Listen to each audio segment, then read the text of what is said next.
continent of North America is bounded on the north by the Arctic Ocean, on the east by the Atlantic Ocean, on the south by the Caribbean Sea, and on the west by the Pacific Ocean.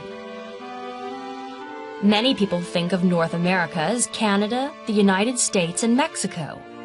But it also includes the 7 nations that make up Central America, as well as Greenland, Bermuda, and the island nations of the Caribbean. Parts of the United States and Canada share many of the same physical features: rugged mountain ranges, plains and prairies, and scenic coastlines. Along the border, the climate and natural resources are also similar. These natural resources fuel industries like logging, mining, and fishing in both countries. Canada's climate is colder than the United States, with the far north staying frozen most of the year. The United States has a variety of climates, including hot, humid swamplands and dusty deserts.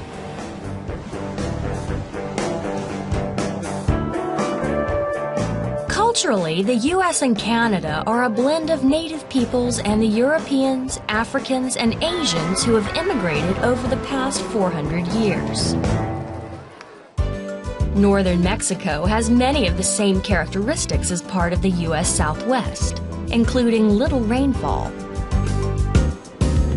But Mexico's plateaus, where the majority of the population lives, receive more rainfall, and the soil is fertile for farming and agriculture.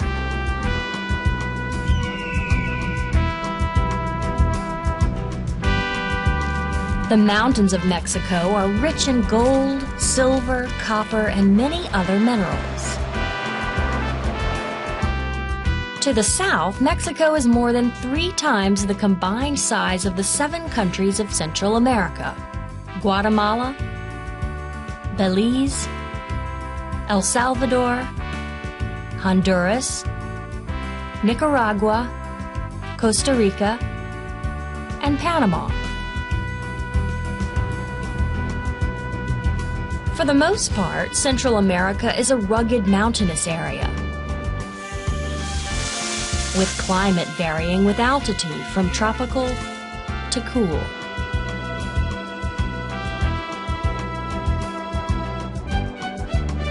The region's fertile soil is ideal for agriculture. Many people here earn a living by farming crops like bananas, coffee, and cacao. The islands of the Caribbean stretch more than 2,000 miles from the Florida Peninsula to the northern coast of South America. When Christopher Columbus came upon them in 1492, he called them the Indies. These islands separate the Caribbean Sea from the Atlantic Ocean, and today they are called the West Indies. Each island has its own character and culture.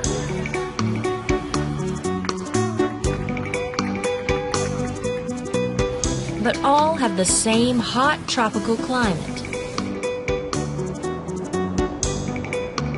And they're all targets for the hurricanes that frequently blow through the region in the summer and fall.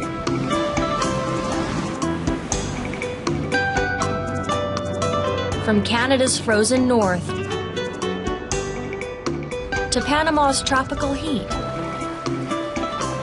North America is home to more than 400 million people, making it the 4th most populous continent in the world.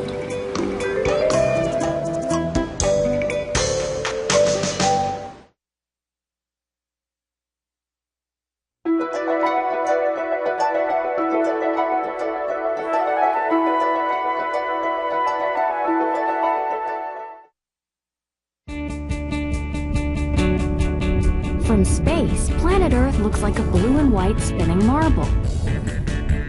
But take a closer look. Now you can see oceans, continents, lakes, and rivers. Then cities, buildings, and lots of people. Geography is the study of Earth's physical features, weather and climates, natural resources, and populations. Geography is a way to understand people and places. So where on Earth are you?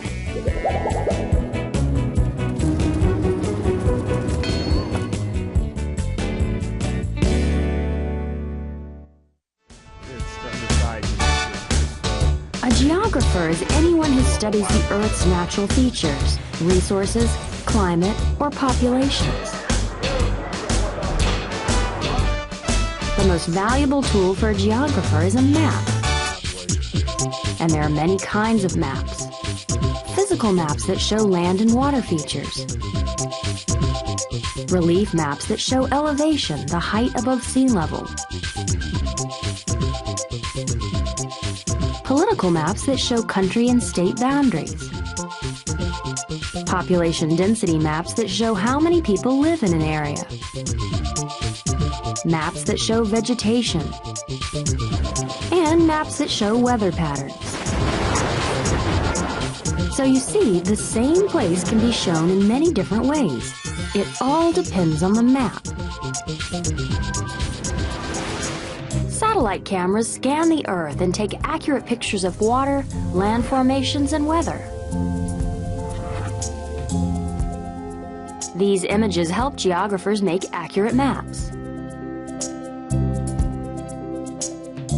On almost every map, you will see a compass rose that shows the cardinal directions of north, east, south, and west. The scale of a map tells you how the distance on the map shows the actual distance on the Earth's surface.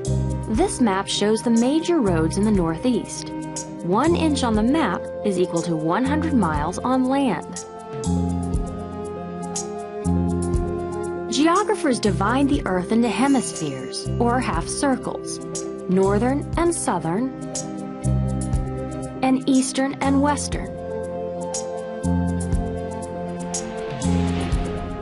The United States is in both the northern and western hemispheres. The equator is an imaginary line that divides the Earth into the northern and southern hemispheres. The prime meridian is another imaginary line that runs from the North Pole to the South Pole and divides the Earth into eastern and western hemispheres. In 1884, a group of geographers decided that the prime meridian would run north and south through Greenwich, England.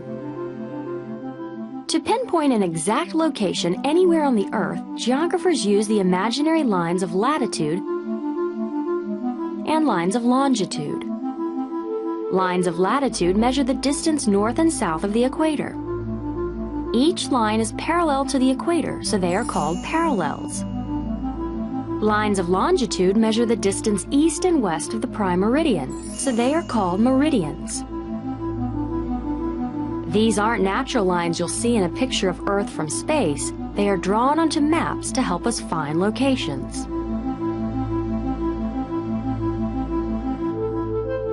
The United States is often divided into 4 regions: the Northeast, the South, the Midwest, and the West. The Northeast is the smallest region in the country, but it has the largest number of people. Rhode Island, the smallest state in the country, is in the Northeast. But so is New York City, the largest city in the country. The Northeast includes 2 regions, New England and part of the Middle Atlantic.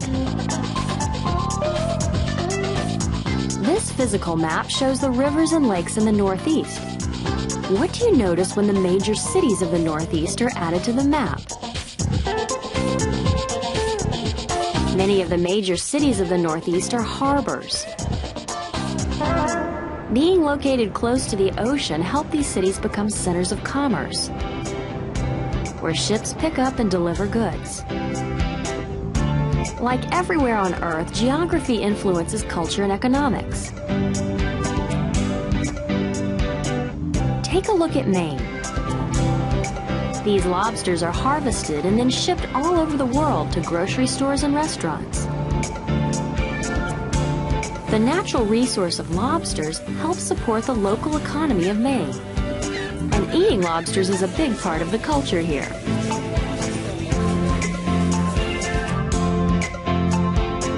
Maps are a geographer's tools. Studying information on different kinds of maps helps us understand where something is located, why the area looks the way it does, and who lives there.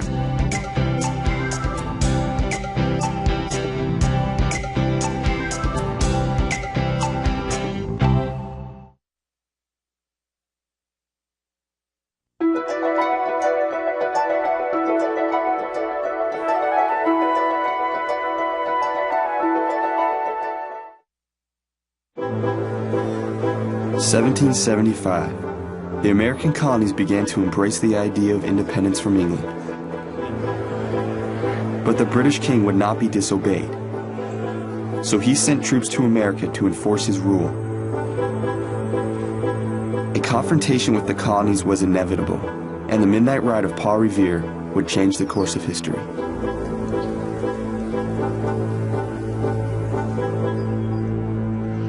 On the night of April 18, 1775, 700 British soldiers, or regulars, marched from Boston Harbor to the small town of Concord, Massachusetts. General Thomas Gage, the commander of British forces in Boston, sent them to capture the weapons held by the colonial forces, or Minutemen. But the secret order was passed to colonial spies, who began to send a warning across the countryside. That night, 2 lanterns glowed briefly in the steeple of Boston's Old North Church. This signaled colonists across the Charles River that the British soldiers were coming. Colonial leader Joseph Warren called for Paul Revere and William Dawes to spread news of the march to warn the Minutemen and their leaders that they were in danger.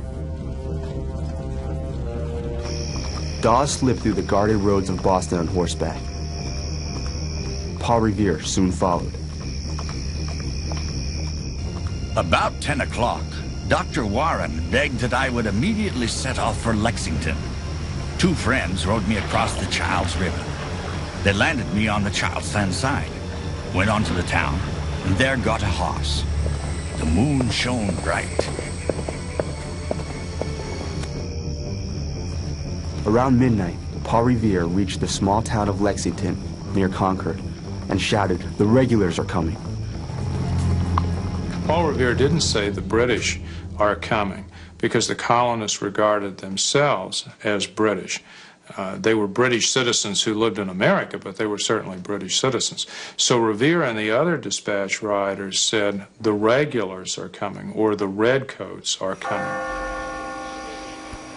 The town bell rang, and Minutemen soldiers, ready in a minute's notice, headed for the Lexington Green. For an hour, about 70 Minutemen stood ready, but no regulars appeared. It seemed the alarm was false. Captain John Parker let the men go to wait for the next alarm, and about 30 waited at the Buckman Tavern. The British soldiers were fast approaching. Around 4:30 in the morning, a scout arrived with news that the regulars were less than half a mile away. By 5 o'clock in the morning, hundreds of British soldiers marched towards the Lexington Green, where they were met by the Minutemen.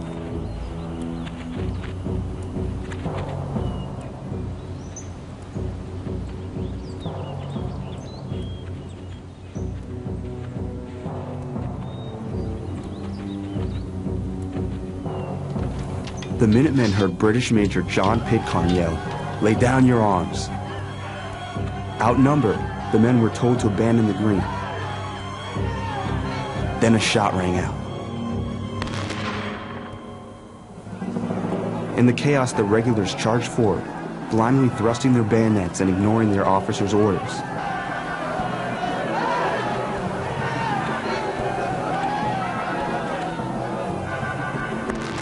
At last, the drums brought the soldiers back into line, and they continued their march towards Concord, where they were supposed to go in the first place.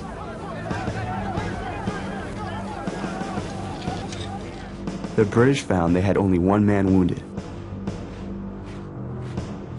For the Minutemen in Lexington, 8 men lay dead and 10 others were wounded. The survivors shouldered their muskets and set off towards Concord.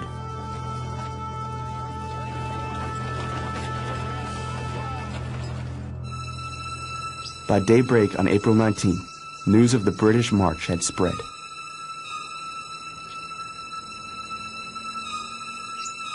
A mile and a half north of Concord, about 100 British soldiers were guarding a small bridge.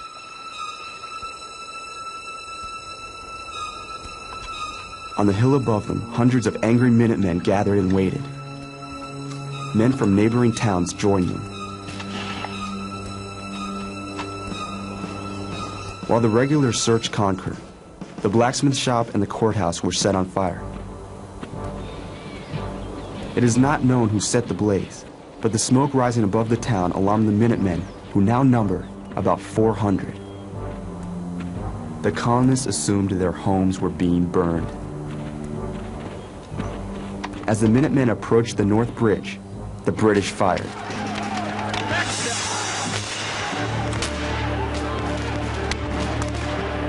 Minuteman John Buttrick shouted, "Fire, fellow soldiers! For God's sake, fire!" In the exchange of gunfire, 2 Minutemen were killed, but 4 British officers were wounded and 3 enlisted men lay dead. The regulars fell back and prepared to return to Boston. To the angry Minutemen, it looked like a retreat and an opportunity. Using a shortcut, the Minutemen reached a crossing called Miriam's Corner ahead of the British soldiers. Taking cover behind houses, fences, and trees, they waited for the British soldiers to march into their trap. Before we'd gone half a mile, we were fired on from all sides. Lieutenant John Barker.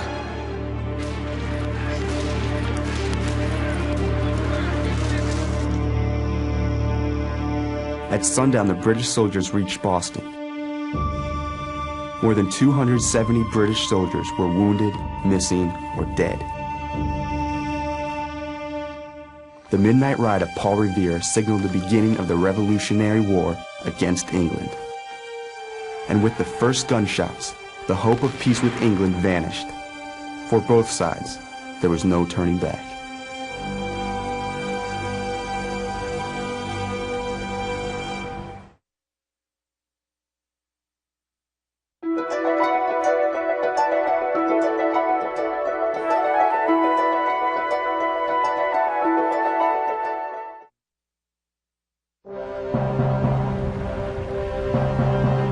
What images come to mind when you think about the plants, animals, and minerals where you live?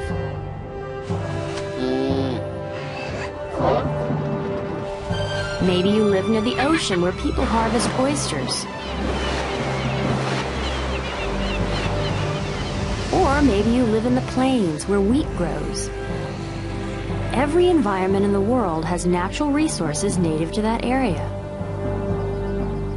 Learning about an area's natural resources gives clues about the geography of that area.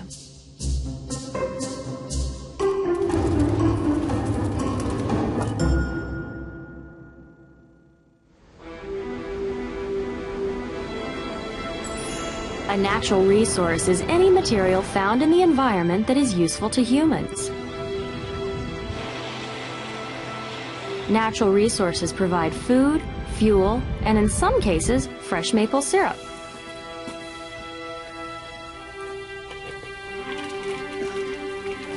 As you watch the program, use geography clues to figure out where in the Northeast this girl is eating maple syrup and snow for dessert.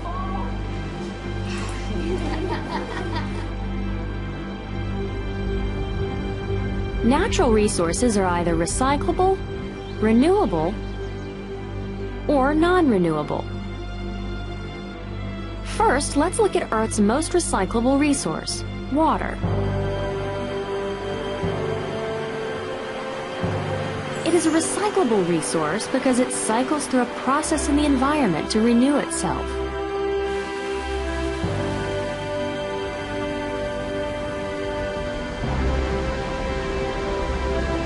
Niagara Falls is on the Niagara River in New York State. This river forms part of the border between the United States and Canada. At Niagara Falls, the river drops into a gorge that is about 200 feet deep. Before the water reaches the falls, some of it is directed to power plants. The power of falling water is used to turn turbines, or water wheels, to generate electricity.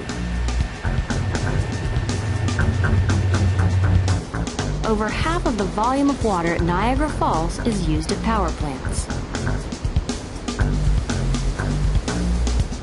Some people just can't get close enough to the power of falling water. The Maid of the Mist cruises close enough to get a spray from Niagara.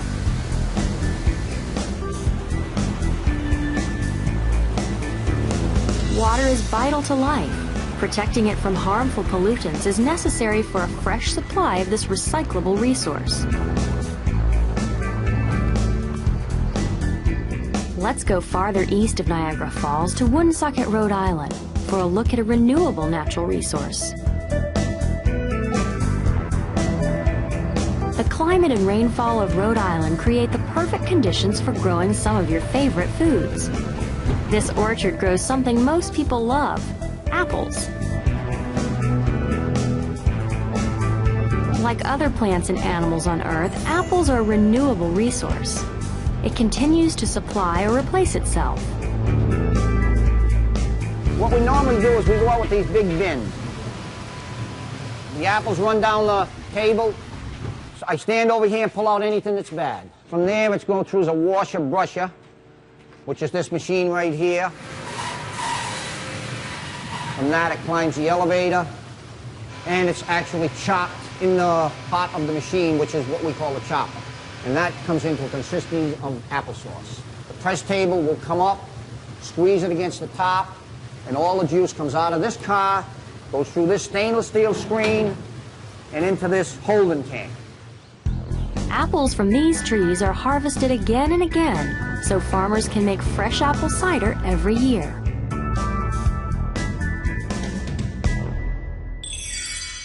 New Hampshire is home to another renewable natural resource: maple trees.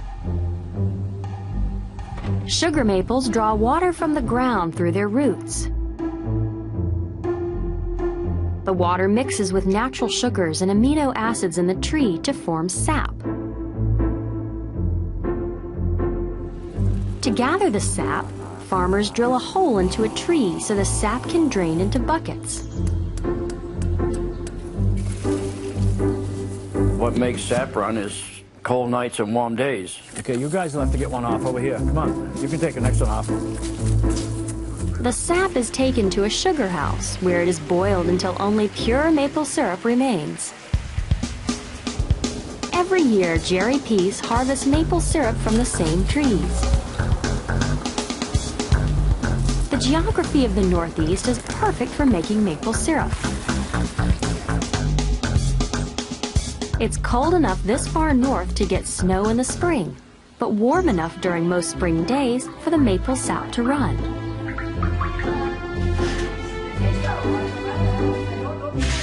It looks as if we found the source of the maple syrup and snow eating.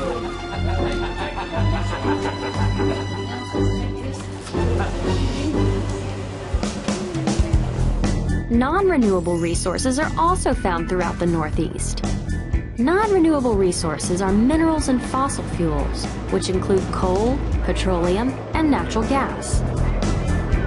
Fossil fuels are formed over millions of years from plant and animal remains. Let's take a closer look at the non-renewable resources of Pennsylvania. This state is a leading producer of coal, a type of fossil fuel. Coal is burned to produce electricity by heating water to make steam. The steam turns a generator that makes electricity.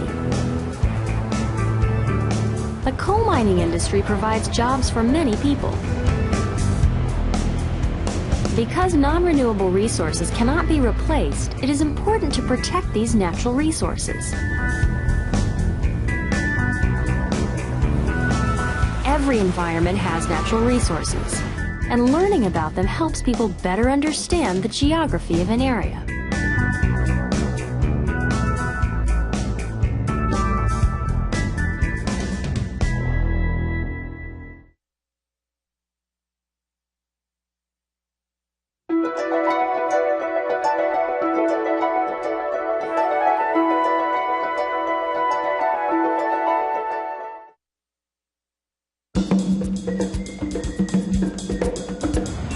If honking horns and crowded streets are a part of your daily life, you probably live in a big city. And in the United States, many of the big cities are clustered in the Northeast. What are some images that come to mind when you think of big cities?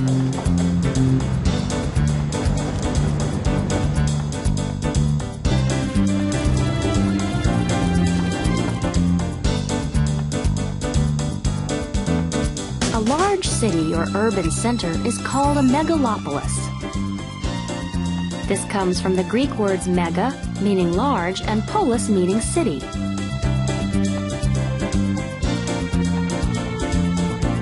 Cities or urban centers are large areas where many people live and work. Look at this map of the United States at night. This image was taken from a satellite. The clusters of lights are the largest cities. Now, look at the same area on a population density map. Population density refers to the average number of people in 1 square mile. According to the key on this map, purple areas have the most people and yellow and white areas have the fewest. The key gives the information you need to understand this map. The 3 cities with the most population density in the Northeast are Boston, New York City, and Philadelphia. Notice how each city is located along a river or on the Atlantic Ocean.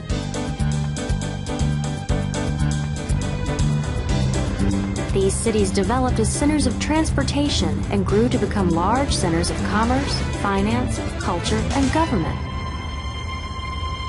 Because they are located near bodies of water, each city has a well-designed system of bridges. As you watch the program, find out where in the Northeast this bridge is located. Like all suspension bridges, thick steel cables are suspended from massive stone towers. But this one has a unique look. See if you can place it.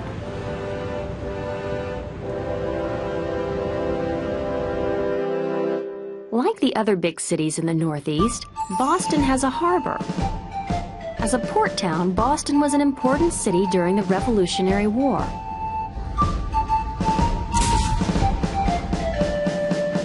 Today, many people visit Boston to see reminders of the war and retrace historic sites on the Freedom Trail.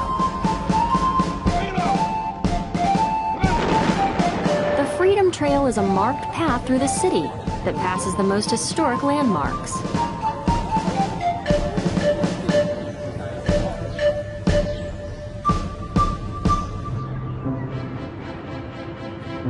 Boston is the largest city in New England, and it's got it all: finance, the arts, and education.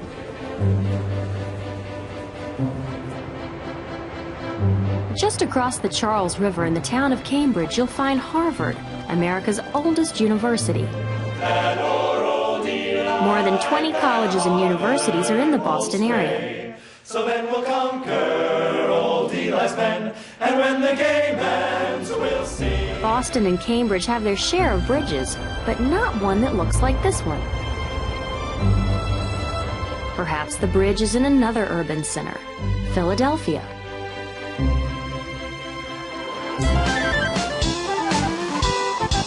Like Boston, Philadelphia is a port town.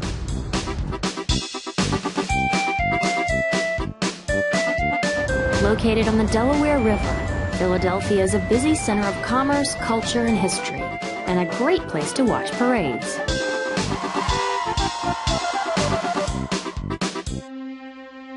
If you look at Philadelphia from the sky, you can see the Delaware River flowing south before emptying into the Delaware Bay. A bay is a part of an ocean or a lake that extends into the land. The many rivers flowing into the Atlantic Ocean along the northeast create bays. Philadelphia was an important city during the founding of America. In fact, it was the capital of the United States from 1790 to 1800. Both the Declaration of Independence and the Constitution of the United States were written in Philadelphia. The city is home to the famous Liberty Bell that attracts many visitors each year.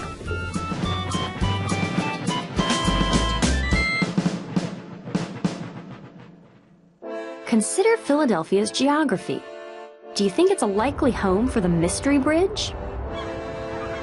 It doesn't seem to be part of Philadelphia's river structures.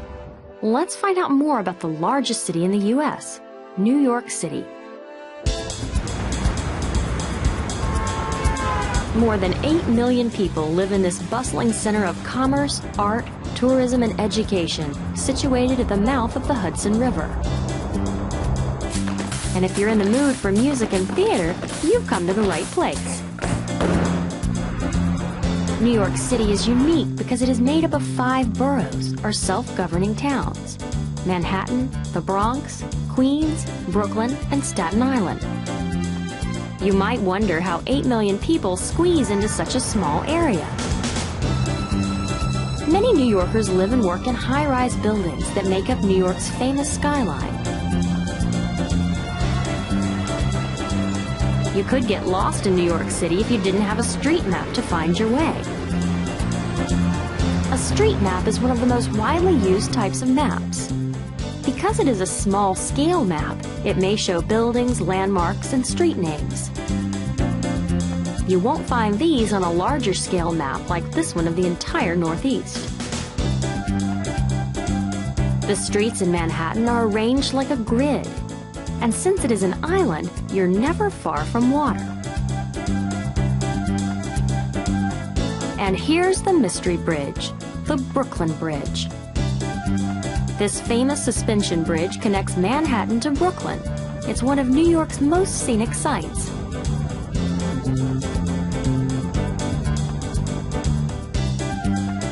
Bridges are common sights in Boston, Philadelphia, and New York, since they are all centered on large rivers or bodies of water.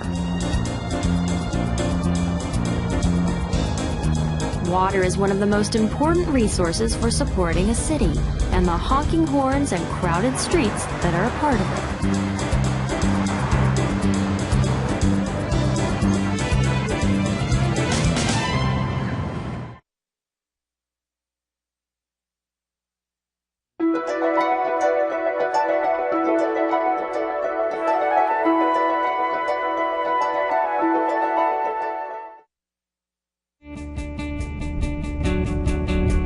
From space, planet Earth looks like a blue and white spinning marble.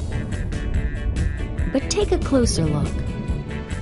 Now you can see oceans, continents, lakes, and rivers. Then cities, buildings, and lots of people.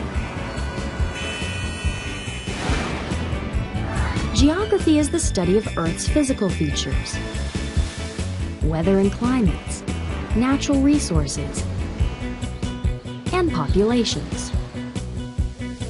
Geography is a way to understand people and places. So where on earth are you?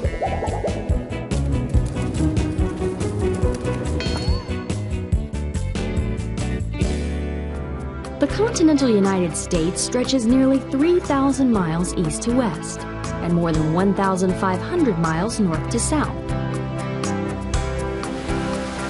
On the west coast, you'll find sandy beaches. Moving eastward, you'll find deserts and snow-capped mountains.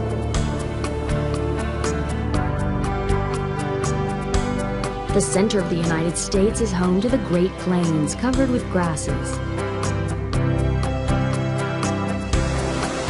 The East Coast is home to jagged shorelines, marshy coastal regions, and more sandy beaches. The physical features of a region make up its terrain. How would you describe the terrain where you live?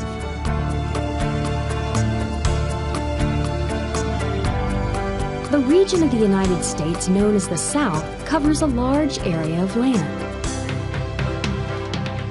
It is bordered by the Atlantic Ocean and the Gulf of Mexico. Some southern states do not have a coast. These are referred to as landlocked states.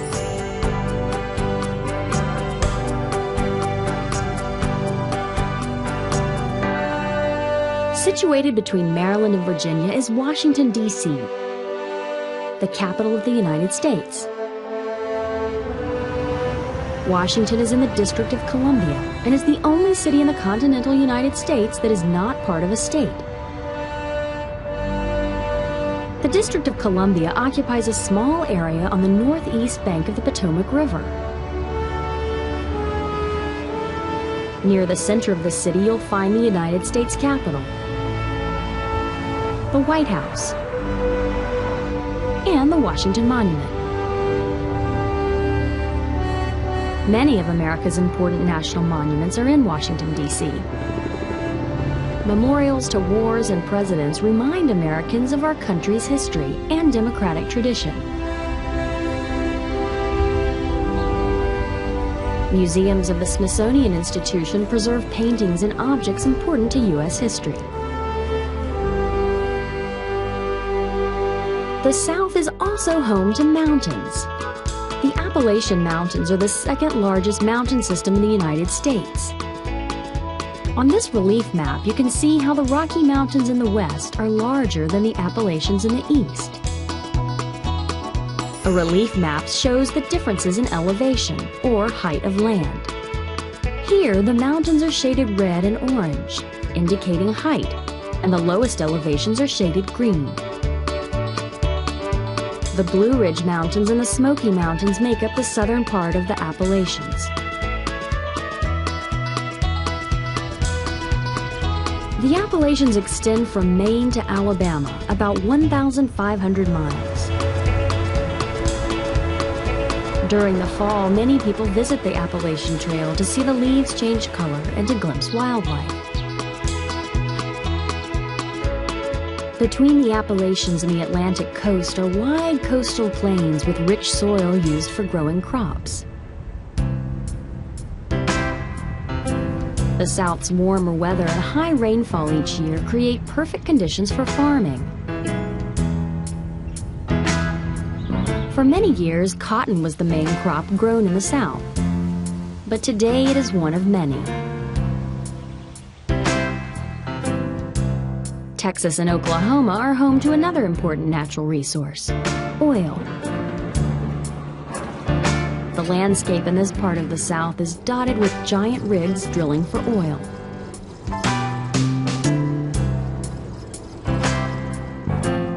The large area of the United States means that Americans experience different types of weather. If you live in the northern states, cold winters with heavy snowfall are in the forecast. If you live near the Everglades on the southern tip of Florida, winters will be mild, with temperatures around 60 degrees. Elevation, latitude, longitude, vegetation, and closeness to water all affect the climate and weather. Do you know the difference between weather and climate? Weather describes the atmosphere's temperature, humidity, wind, and pressure. Climate is a measure of the average weather patterns over many years. So weather is the condition of the atmosphere on a daily basis, and climate is what the weather is like over a long period of time. The South has a moderate climate, with hot summers and cold winters.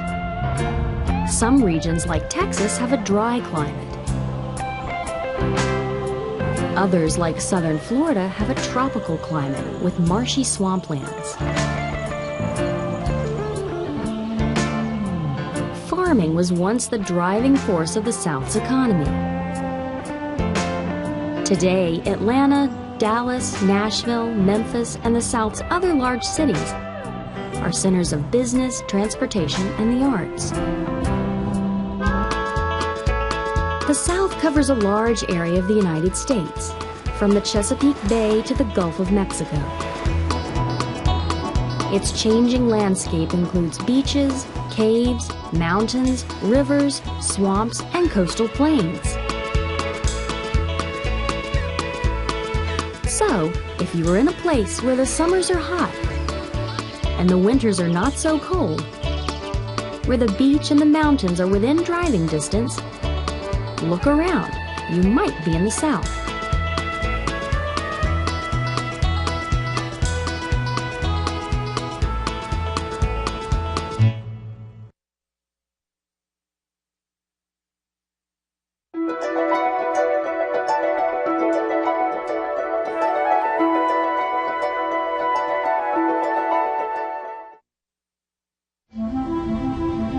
The Mississippi River will always have its own way. No engineering skill can persuade it to do otherwise, wrote Mark Twain about the river in the late 1800s. And it's still true today. For Twain, the Mississippi River was a source of inspiration. And many of his stories, including the adventures of Huckleberry Finn, take place here.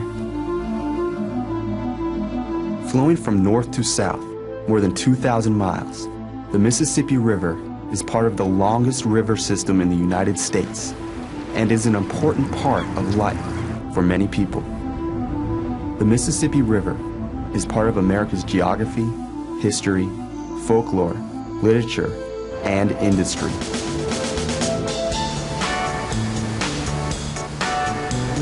The Mississippi means power. The power to move people. The power to transport barges 5 football fields wide, and the power to shape the land from its source in Minnesota to the Gulf of Mexico. The Mississippi's waters carry tons of silt and sediment as it carves through the United States. Sediment is the minerals and other particles deposited by wind, water, and ice. On this map, see how the river curves through the Midwest down to New Orleans in Louisiana. It forms the borders of many states.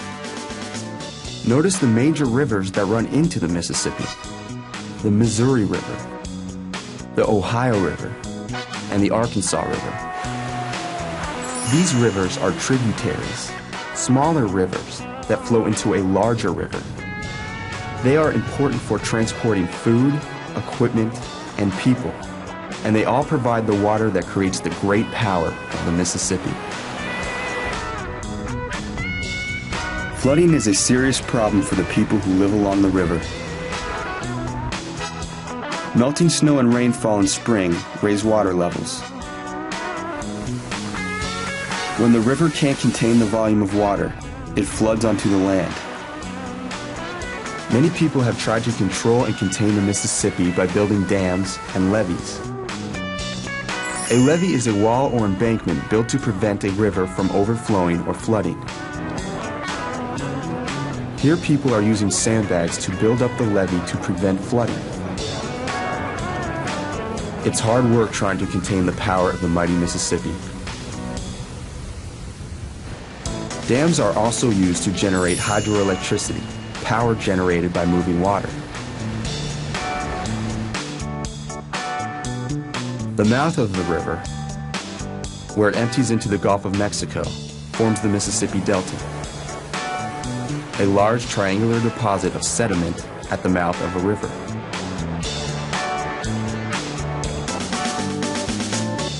Here the delta forms where the Mississippi flows into the Gulf of Mexico. This is one of the busiest river ports in the world. Many cities, such as Minneapolis, St. Louis, and Memphis, developed along the Mississippi River. At the mouth of the river is New Orleans.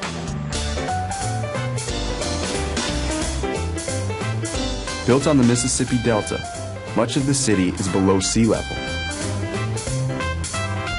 This means the city is in a flood zone. The Mississippi careens through the heart of America, carrying sediment, barges, and people with it. Engineers may never be able to control the river's flow, but they will continue to try. The Mississippi's mighty presence will not be ignored. Its influence affects the landscape and the lives of the people who live near it.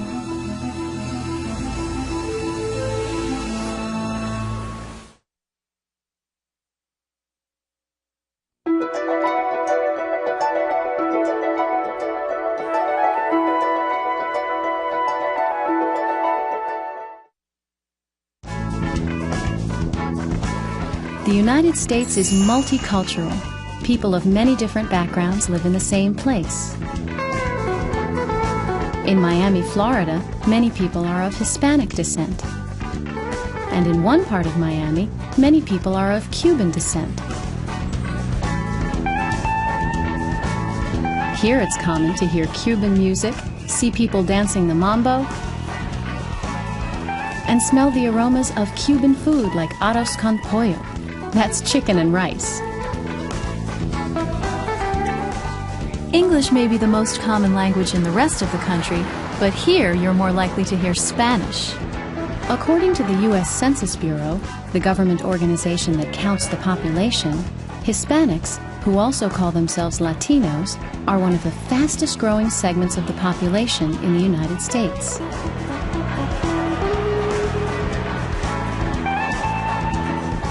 Many people of Hispanic origin in the United States live in the West and the South. At the southern tip of Florida, you'll find one of the largest communities of Hispanics of Cuban origin. This is Little Havana, named for the capital city of Cuba.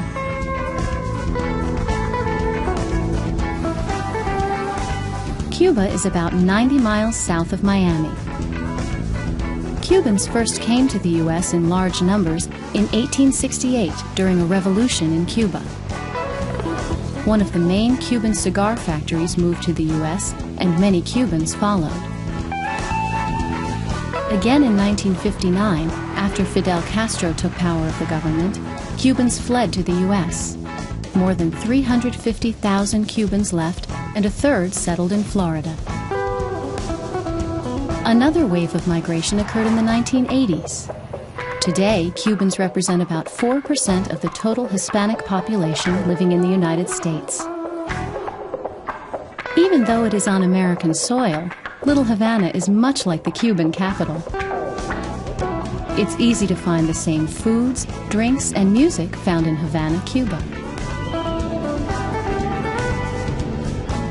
The hot sun and humid air also remind Cubans of home. As an island, Cuba has many cities located, like Miami, on the coast. Not all Cubans who have left Cuba reside in Little Havana, but this is a thriving Cuban community. In fact, the largest Hispanic festival held in the United States, the Calle Ocho Festival, takes place in Little Havana every year. This festival was started over 20 years ago to promote cultural understanding between Hispanics and the rest of the Miami residents. It has become a huge event and a Miami tradition. Although Cubans have succeeded in preserving their cultural identity, they have still become a part of Miami life.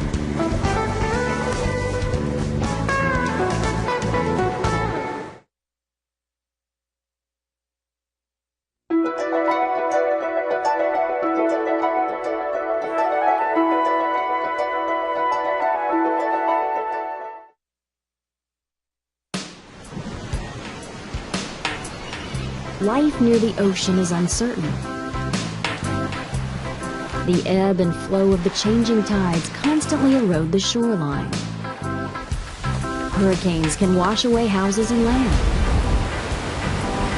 White sandy beaches, crashing waves, and a blistering sun describe one type of coast you'll find in the South.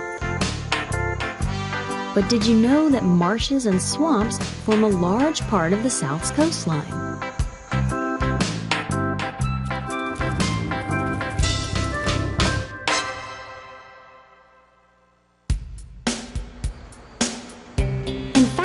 The marshes and swamps found on the coast of Maryland, Virginia, Florida, and Louisiana are part of the wetlands, where water covers most of the soil. The Chesapeake Bay in Maryland has one of the largest wetland areas in the country. This relief map shows the jagged shoreline of the Bay Area. The Chesapeake Bay is North America's largest estuary and the third largest in the world. An estuary is an area where freshwater and saltwater mix at the mouth of a river. Bays, marshes, swamps, and inlets are all estuaries. Estuaries provide a lot: food, shelter, nutrients, and a lot of diversity. We've got everything from bony fishes, invertebrates, crustaceans, to amphibians, salamanders, toads, frogs, reptiles, turtles, birds. The Chesapeake Bay provides food for people: oysters, crabs, and fish, and a habitat for plants and animals. And because it is so widely used, the bay is vulnerable to pollution and overfishing. Students, naturalists, researchers, and environmentalists monitor the bay's health. Like any ecosystem, the human impact can quickly damage valuable natural resources. Agricultural runoff and exhaust from boats are the most harmful pollutants to the bay. Harvesting fish and shellfish from the sea is an important industry on the Atlantic coast.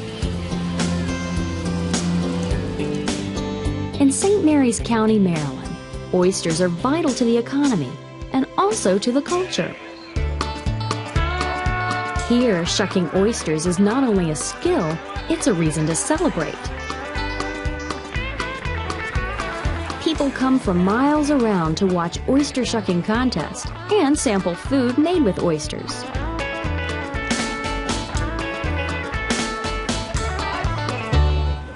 The Sea Islands, another important coastal region in the South, is a chain of more than 100 low-lying islands off the coast of South Carolina.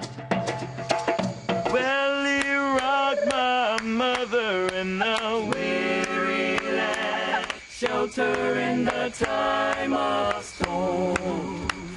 Shelter in the time of storm. Charleston and other South Carolina cities were major ports during colonial America. After the Civil War, many freed slaves settled on the Sea Islands. They were originally from Senegal, Angola, and other countries in West Africa. They speak Gullah or Geechee, a language that is a combination of African languages and English. Their African traditions of basket weaving, fishnet making, and singing and dancing have thrived. When the African came here around the late 1600s, he came with his own culture, and music was a big part of that. Most of the music in pre-worship setting is plantation melody style. It is absent of a melody line. It is follow call and response, the old African manner of singing.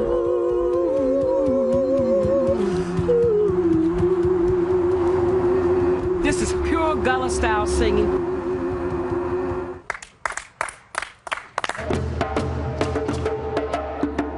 The island's geographic location directly influenced how the culture developed. After the Civil War, you still had isolation. You didn't have a bridge that connected these islands until 1927.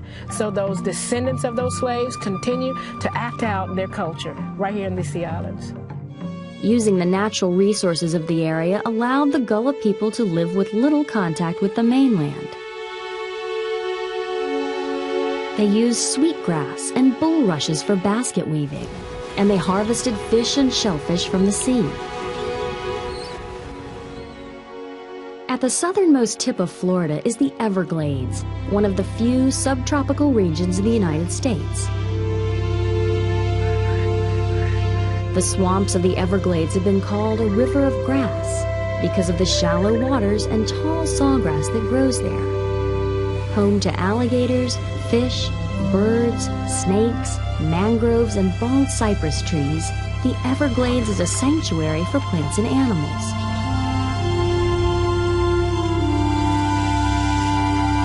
Part of the swamp is a national park. Protecting the natural resources of coast means that people will be able to enjoy the natural resources they offer. The ecosystem of coast provides a habitat for plants and animals, beaches for people, and rich areas to harvest fish from the sea. They may be swampy, shallow, or sandy, and they define the South's coastal regions.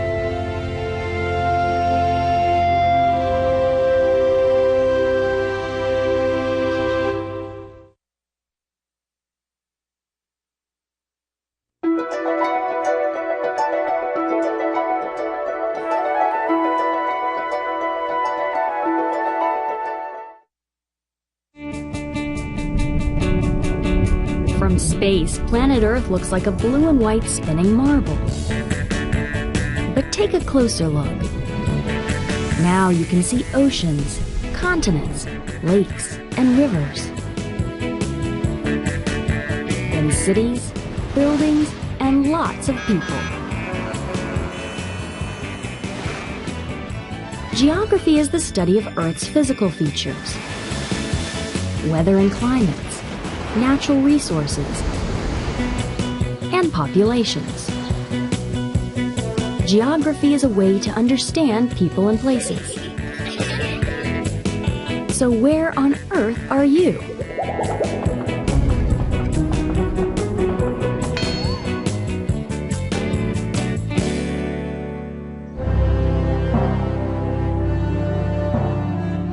The part of the United States known as the Midwest is home to big sky country, big weather, and big cities. This is the land of wide open spaces and rich farmlands that feed millions of people.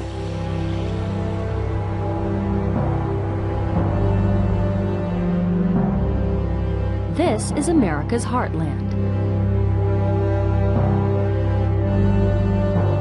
Many of the Midwest's largest cities, Chicago, Minneapolis, Detroit, and St. Louis, were once farming communities. Today, these cities are major hubs of transportation, banking, industry, and the arts.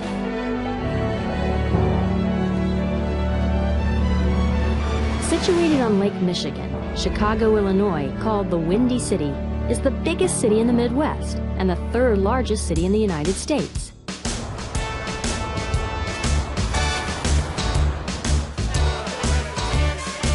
Minneapolis, located in southeastern Minnesota, was once the world's leading producer of flour. Today, it is a center of business, industry, and transportation. The buildings in downtown Minneapolis are connected by a system of enclosed, elevated passageways called skyways. These heated connectors come in handy in the winter when the average temperature is around 14 degrees Fahrenheit. Located in the middle of America, the Midwest's flat terrain and fertile soil provide farmland for cattle, sheep, hogs, wheat, corn, soybeans, and many other products.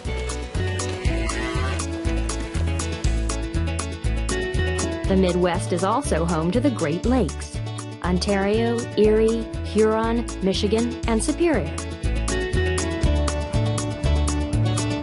This is the largest group of freshwater lakes in the world, containing 1/5 of the world's surface freshwater. The Great Lakes were formed over a span of 2 million years by huge masses of ice called glaciers. As the glaciers melted along their southern edges, they left behind huge trenches that filled with water from the melted ice, creating the lakes.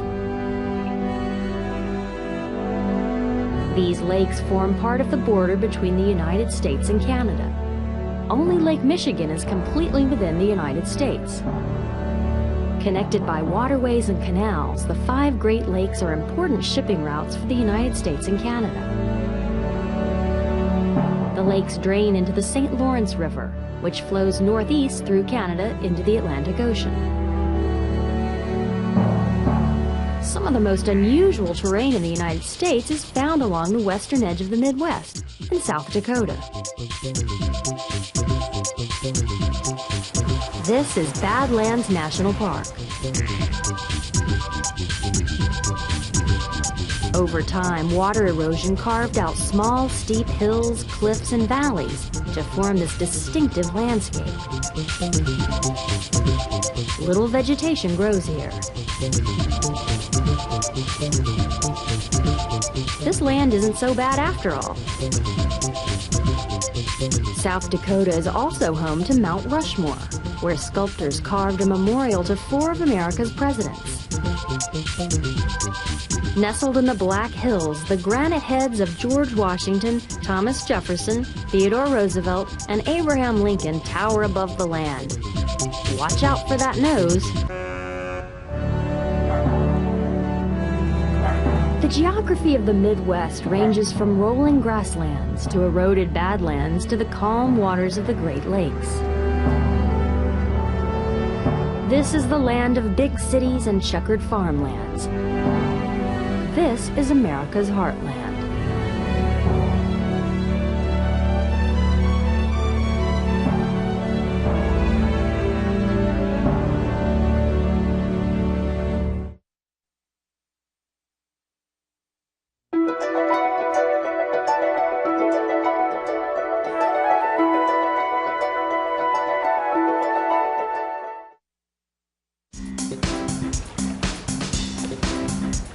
Did you ever wonder why the states in the Midwest are called America's breadbasket?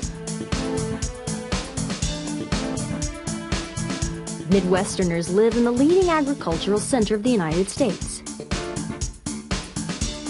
The farms here provide the foods you'll find in grocery stores across the country and throughout the rest of the world. Sure, there's more to life here than planting, growing, and harvesting, but farming is a major part of life in the Midwest. Let's learn why.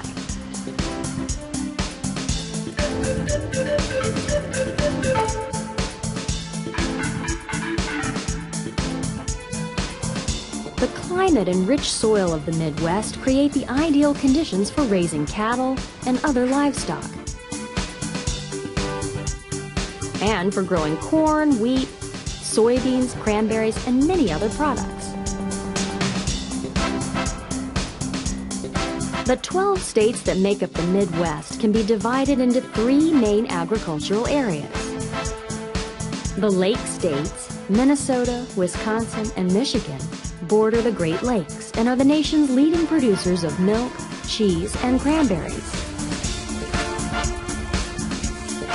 The Plains States, North Dakota, South Dakota, Nebraska, and Kansas produce 3/5 of the country's wheat.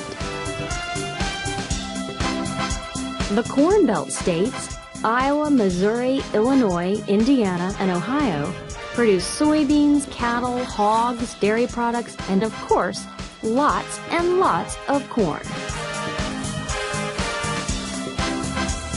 Farming is not only the backbone of the Midwest economy, it's also an important part of the culture.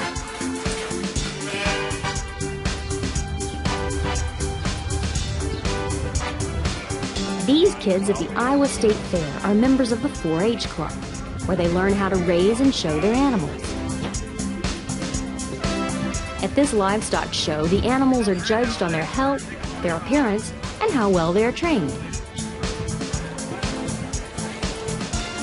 This pig might need a few more training sessions. At this county fair in North Dakota, the 4-H Club sponsors a yearly livestock competition.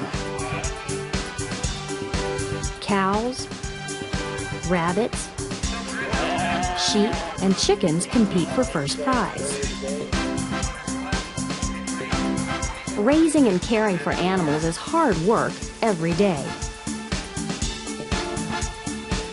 Let's visit a working cattle ranch in Beaver Creek, North Dakota.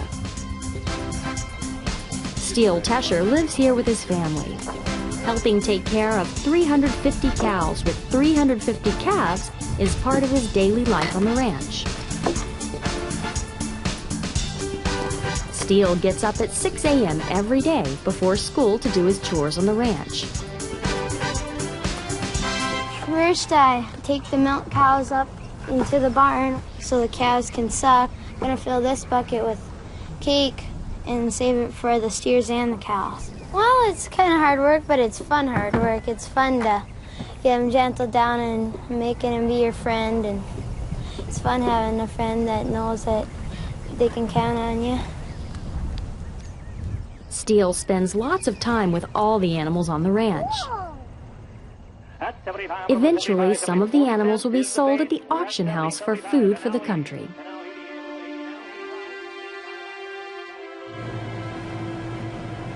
Ever wonder where your daily bread comes from?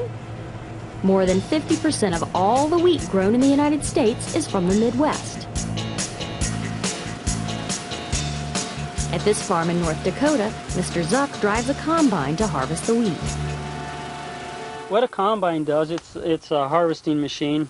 The machine comes along and cuts his head off. It carries it into the threshing part of the machine on a belt. And as it gets up to the threshing part of the machine, there's a cylinder there with bars. And what it basically does is it threshes the kernels out of the head. When they're dry, all of this will be called chaff. It'll break off, and all we'll have remaining is the kernels. The rest of this stuff will go out the back as residue that we need to spread evenly. This is what's going to make your bread.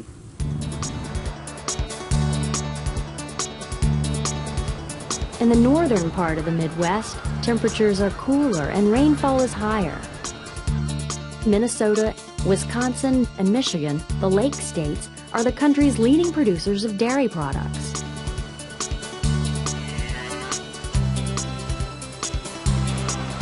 Wisconsin is also famous for something else: cranberry production.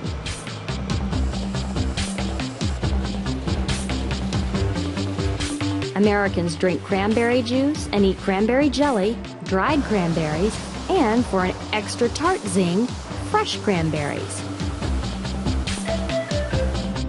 Wisconsin has just the right conditions for growing cranberries: sandy, acidic soil, an abundant supply of fresh water, and a cool climate. Cranberries are grown in bogs. These areas are also known as swamps or marshes. Farmers flood the bogs where cranberry vines grow. Machines loosen the cranberries from the vines, and the red berries float to the surface. These farmers help to corral the berries onto conveyors that lift the berries onto trucks. Then they are taken to processing plants.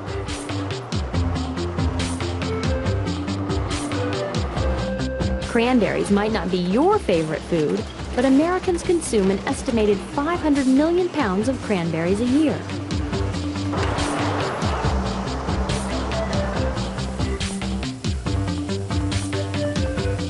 Providing food for millions of Americans is no easy task.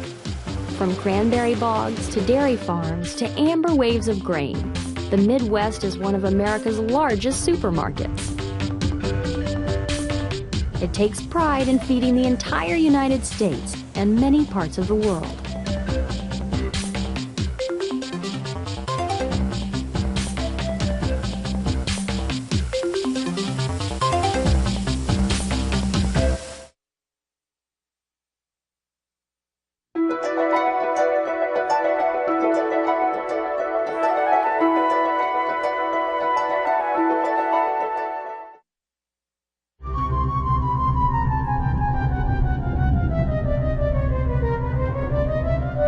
Earth's surface is mostly water. Less than 1/3 is land. Nearly 40% of the planet's land surface is covered with what the American pioneers called a sea of grass. These are the Earth's grasslands. They are known as the pampas in South America, savannas in Africa, steppes in Russia and China, and the Great Plains in North America. In the United States, we call these tall grasslands America's prairies.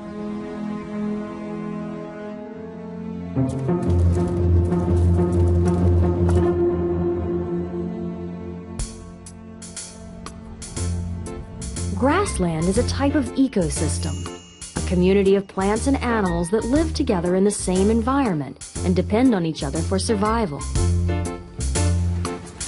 The plants and animals of the grassland ecosystem thrive in this environment. The American prairie is one type of grassland. Prairies are flat or have rolling hills and are covered in thick, tall grasses, sometimes as tall as a person. These grasses sway in the wind, resembling waves on the ocean. And in spring and summer, the prairie is a kaleidoscope of color with more than 300 species of wildflowers.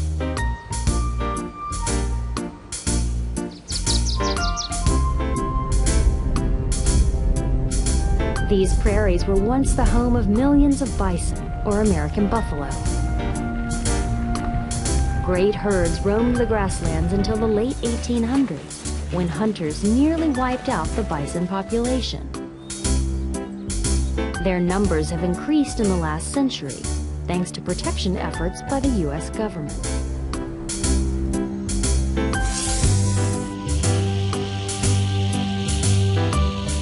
Nocturnal hunters, such as rattlesnakes and owls, hunt harvest mice at night.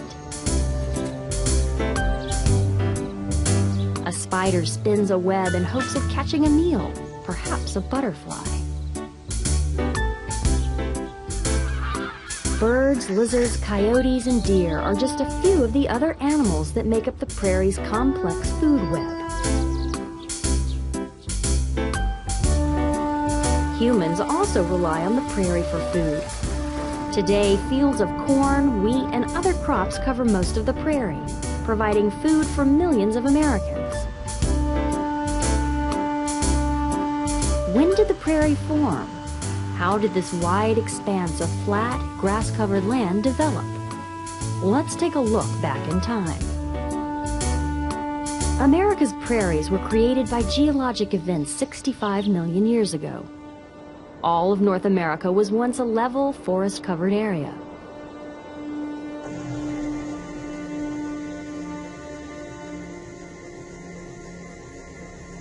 As sections of the Earth's crust, called tectonic plates, began to shift and collide, they created a ridge of mountains in the western part of North America, stretching from the Sierra Nevada north to the Canadian Rockies. When moist western winds blew inland from the Pacific Ocean, the mountains stopped this flow of moisture from reaching the middle of the country. Only dry winds reached the center, drying out the forests. The winds then picked up moisture from the Mississippi River, and this precipitation encouraged grasses to grow. The prairie was born. Ice was another important element in forming the prairies. About 18,000 years ago, glaciers covered part of North America. As the glaciers melted, they piled rock and clay over the land, along with silt, a type of sediment made up of tiny particles of rock.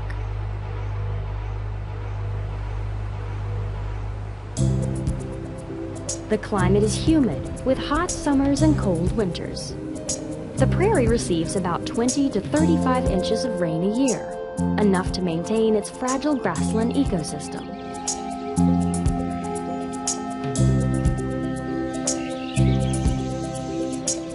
If it rained more in the prairie states, over a long period of time, this land would become forest. If it rained less, it would become a desert.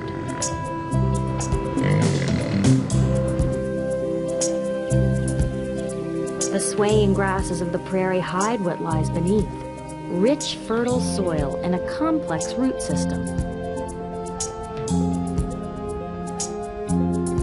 This root structure allows the grasses to survive the harsh weather conditions that sweep through the Midwest. Tornadoes, cyclones, blizzards, electrical storms, and fires are part of the changing seasons on the prairie. They may seem destructive, but the fires that whip across the grasslands actually encourage new growth.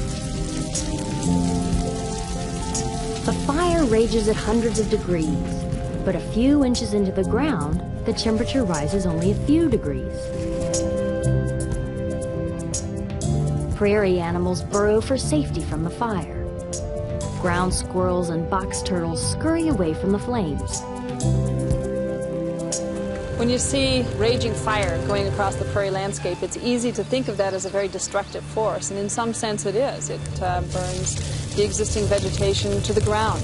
But really, I think of fire as a renewing force. Without fire, we would end up with this tangled mass of vegetation that would suppress the growth of many of the species. We would not have the rich, diverse grassland. We would end up with lots of trees.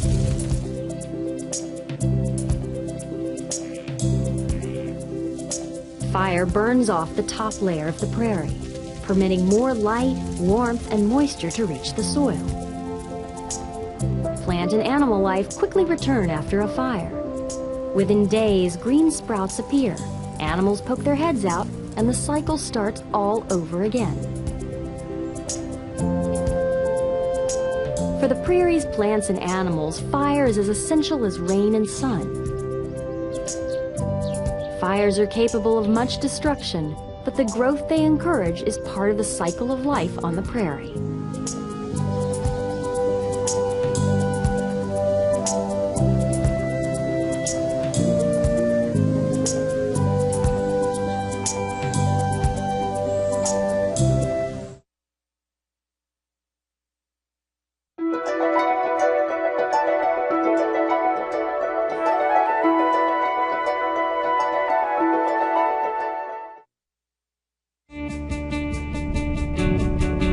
From space, planet Earth looks like a blue and white spinning marble. But take a closer look. Now you can see oceans, continents, lakes, and rivers. Then cities, buildings, and lots of people. Geography is the study of Earth's physical features, weather and climates, natural resources, and populations. Geography is a way to understand people and places. So where on Earth are you?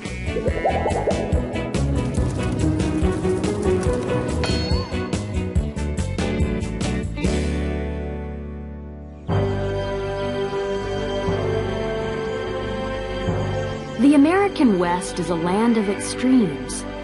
The snow-capped Rocky Mountains and the Sierra Nevada range rise above the clouds. Death Valley, the lowest point below sea level in the Western Hemisphere, and one of the hottest places in the world, reaching 134 degrees Fahrenheit, challenges even the most rugged plants to survive. The tallest trees in the world seem to touch the sky in Yosemite National Park. And the Colorado River rips through Colorado and Utah before snaking its way through the Grand Canyon in Arizona. This extreme land attracts some pretty extreme characters, too. And not just those with scales.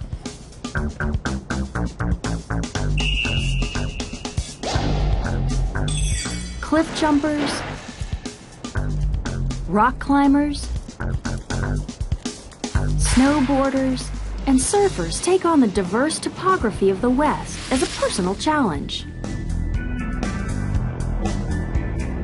Topography describes the surface features of a region, like hills, valleys, lakes, streams, ridges, and glaciers. Topography also describes man-made features, bridges, tunnels, dams, and roads. As you watch the program, see if you can figure out which state has all of the following topographic features. thick forest with trees more than 30 feet in diameter, a desert 282 feet below sea level, and the second biggest city in the United States. Remember, this state must contain all of these features. Let's narrow it down. What's interesting about the land in the West is what's underground. It's all about geology, the study of the Earth. Geologists study the Earth's features, how the Earth was formed, and the forces that change it. They use this information to learn about the Earth's origin, history, and structure, and to make predictions about the Earth's future. Some geologists study minerals and mining. Some study Earth's movements. Some study fossils. And some study how layers of rock formed over millions of years.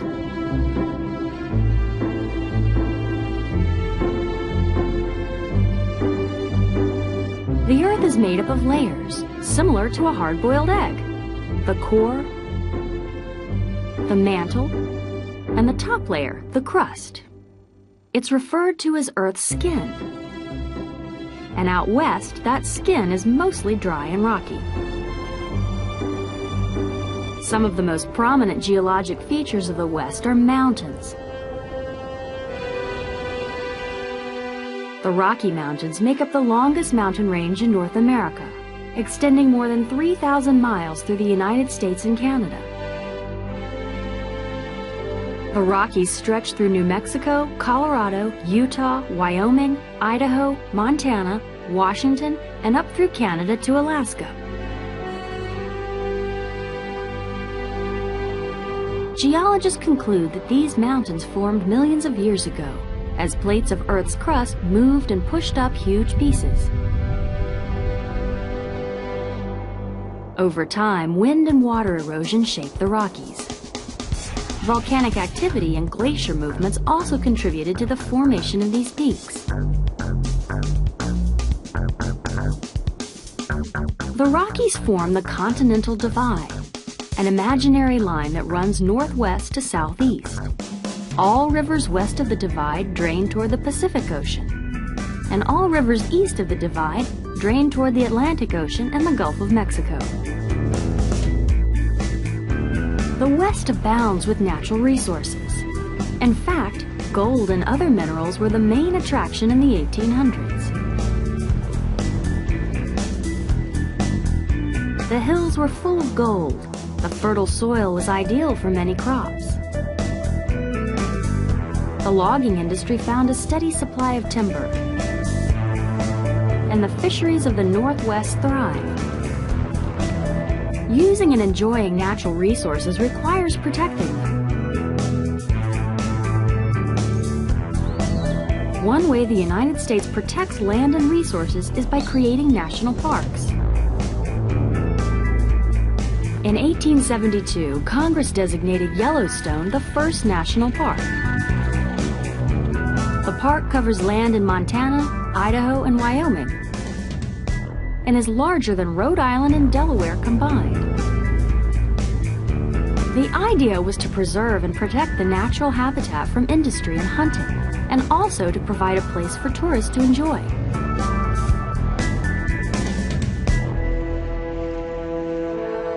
Geologists tell us that more than 60,000 years ago, volcanic eruptions created the landscape of Yellowstone. A large mass of molten rock called magma remains beneath the Earth's surface. Geologists have also found evidence of glacial activity. 13,000 years ago, Yellowstone was buried under ice. As the glaciers melted, they eroded parts of the volcanic rock. Today, groundwater seeps into the Earth and is heated by the molten rock underneath. This creates geysers, places where steam shoots up out of the Earth.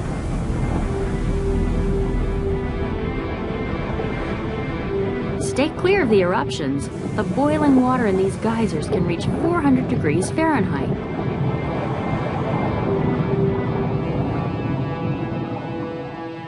South of Yellowstone, you'll find the states that make up the Four Corners. Where Utah, Colorado, Arizona, and New Mexico meet is the only place in the country where 4 state boundaries intersect in perpendicular lines.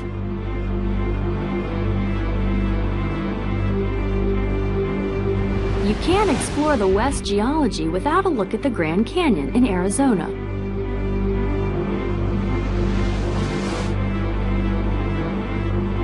Formed over millions of years by the fast-moving waters of the Colorado River, the Grand Canyon is a giant gash in the Earth's crust. Over the centuries, water, wind, and melting snow eroded the walls of the canyon, exposing the layers of rock. These colored layers serve as an illustrated timeline that geologists study to understand the canyon's history. It has taken millions of years for the canyon to appear the way it does today.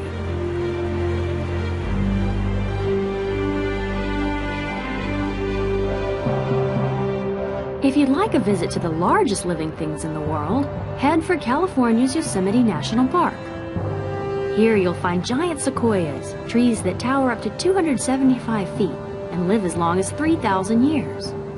By studying a tree's rings, geologists learn the tree's age, as well as valuable information about climate changes throughout history. With this topography, California is sounding a lot like our Mystery State. The only things lacking now are a desert and a big city. Welcome to Death Valley, located in East Central California. Don't abandon all hope. This desert valley may have the lowest point in the Western Hemisphere, but it's also home to many plants and animals. They don't seem to mind that this is the hottest, driest spot in North America. Geckos, coyotes, and many other animals here are nocturnal, or active at night, because it's coolest then. The cacti have adapted to survive on very little water.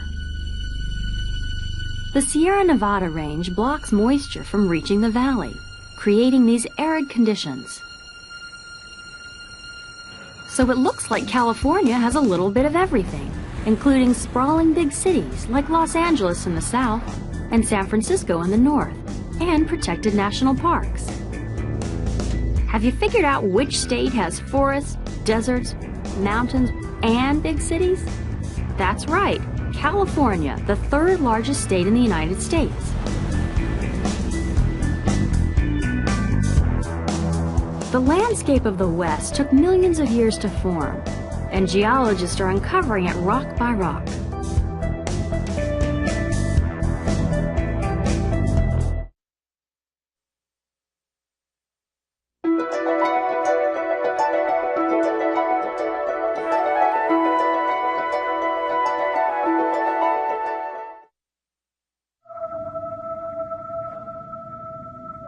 "2,000 years ago, the American Southwest was settled by a group of people the Navajo call the Anasazi, or Ancient Ones. They began to build a series of great housing complexes around the 10th century AD. Hundreds of years later, Spanish settlers would stumble upon one of these abandoned desert cities and call it Pueblo Bonito.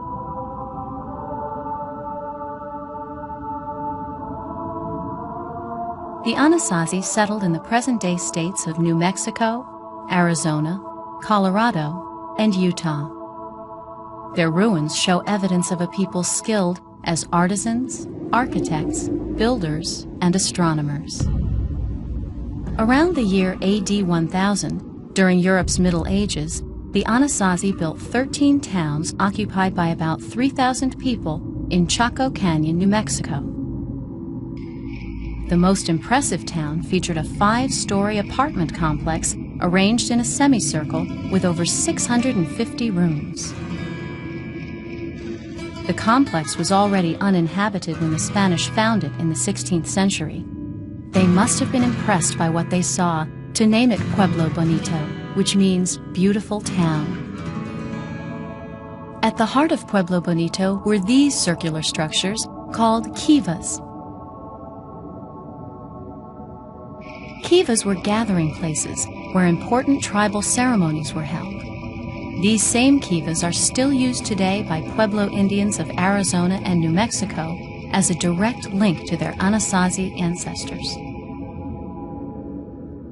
This kiva, the largest in Chaco Canyon, is Casa Rinconada. It was built around the time Europe's knights set off for the first Crusades in the 11th century. Casa Rinconada is aligned on a nearly perfect north-south axis, allowing the kiva to function as a massive stone calendar.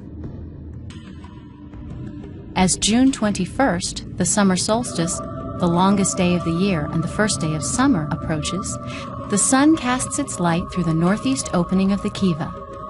Each day, light moves down the western wall toward this large niche where the Anasazi would have made offerings to the sun, a dominant figure in their daily life and religion. The entire design of Pueblo Bonito suggests both reverence for the sun and a sophisticated understanding of astronomy. Without modern tools or even a compass, how could the Anasazi have aligned their buildings so perfectly? I think the Anasazi may have used shadow casting with a stick in order to determine true north. They first chose a shadow in the morning, and then they picked a shadow of equal length in the afternoon, and then they bisected the line between those two shadows. Then by drawing a line between the stick and this bisection point, they could find true north. So what inspired the Anasazi to become astronomers? If we think back to living in a place like this canyon, our whole survival depends on our ability to know the relationship between the stars, sun, and the things occurring on the earth. And so there have to be ways, reliable ways of keeping calendar, and that is done by watching the sun and watching the stars, as well as watching the earth. For the Anasazi, sky watching meant survival. The position of the sun told when to plant crops, expect dry seasons, and harvest corn and grain. Although the people who built Pueblo Bonito deserted it, their descendants, like the Pueblo Indians of Acoma in New Mexico, revere the ancient ways. In the Pueblo language, there are no separate words for art, architecture, science, or religion. And nowhere is the unity of all these elements more evident than in the magnificent circular kivas.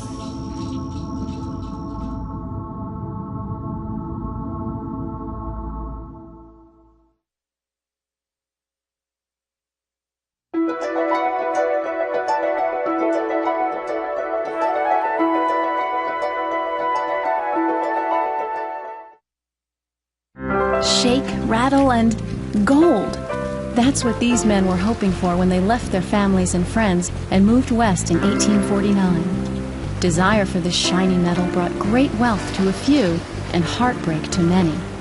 The frenzy for nuggets of gold spread further north from California to the Klondike, a region that is part of Canada and present-day Alaska. This great rush to pan for gold and strike it rich was called the Gold Rush. Until the Mexican War of 1848, the area now known as California had been part of Mexico. In 1848, James Marshall was building a sawmill on the American River in the Sacramento Valley. He noticed a chunk of something yellow glimmering in the river. It was gold. This small nugget set off a craze and a migration westward that the country had never experienced before. The increase in population helped California officially become the 31st U.S. state in 1850. They were called prospectors, gold miners, or 49ers, short for the year most of them arrived, 1849. Their journeys had been long and difficult, but the promise of gold drove them to sacrifice their homes, friends, and even their families. 80,000 prospectors settled in California in 1849. Finding the gold was hard work.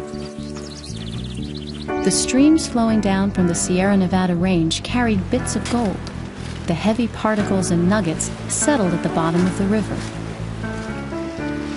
Miners would fill their pans with dirt from the river and shake and swirl them underwater until gold settled at the pan's bottom and the lighter dirt washed away. Most of the 49ers never struck it rich in California. Instead, they lived in poverty. After a few years, they discovered less and less gold, and many of them returned home. Some, though, decided to stay in California and farm the land.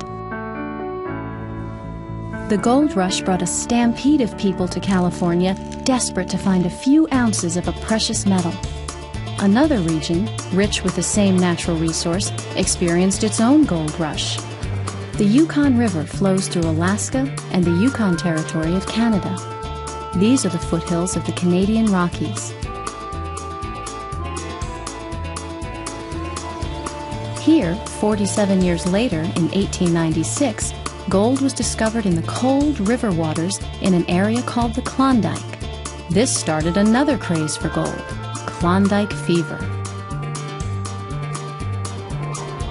Near the Arctic Circle, the severe 7-month winters of the Klondike took the lives of many prospectors. But the promise of gold was enough to drive thousands of people to this remote area despite the risks. By the time many of them arrived, most of the areas of the river had already been claimed. For those who stayed, survival in the Klondike was a daily challenge. December 20th, 1897. I come every night so tired I can hardly stand straight. Already one fella has sold his outfit for less than it cost and went back. I expect that a good many more will do so, but I'm going to stick to it. As in California, very few prospectors struck it rich in the Klondike. But the gold rush caused Alaska's population to nearly double in 10 years. In the years since, 2 other natural resources have brought people to Alaska: oil and timber. Alaskan fishers are the industry leaders in the United States. They harvest crabs, salmon, and many other types of fish. Although the gold rush and Klondike fever made few people rich, it did spark a mass migration westward that left a lasting effect on the United States.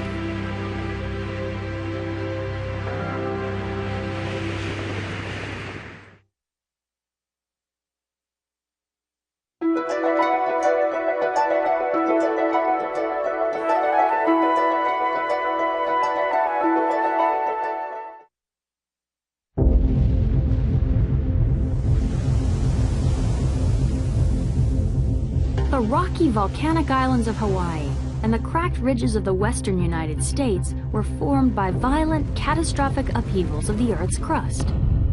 Earthquakes and volcanoes are the result of powerful forces colliding, and they have ravaged the Earth for millennia.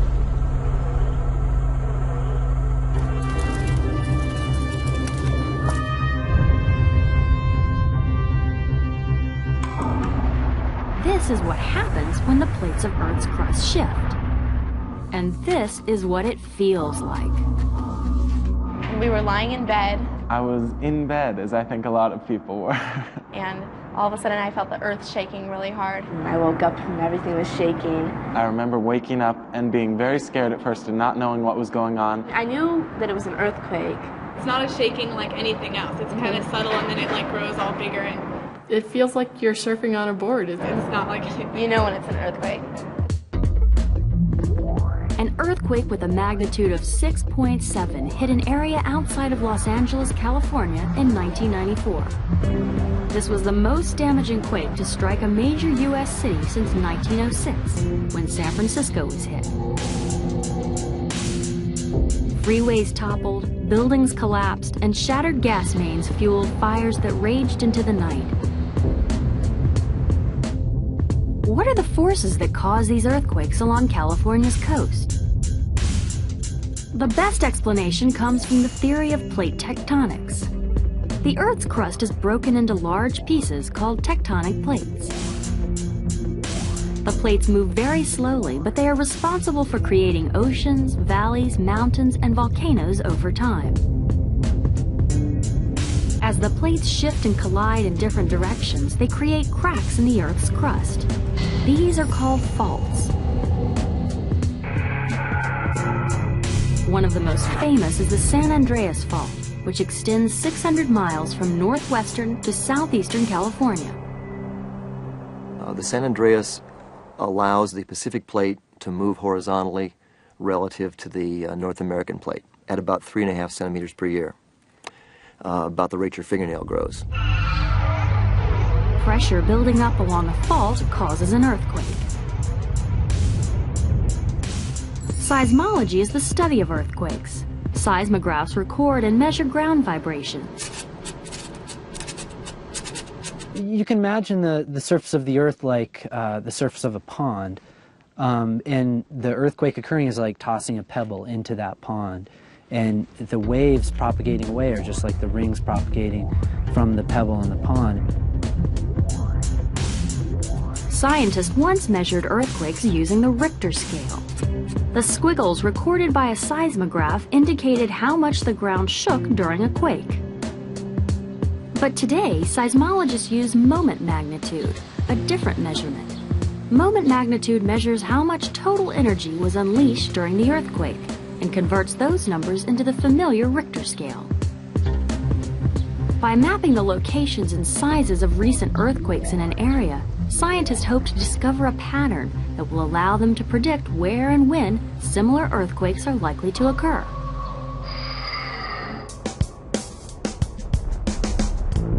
Many volcanoes are located along fault lines. When pressure builds from the heat of magma deep within the Earth, it creates gas, which may cause the magma to erupt. Now the magma is called lava, and it can reach temperatures greater than 2,000 degrees Fahrenheit. Volcanoes are classified depending on how often they erupt.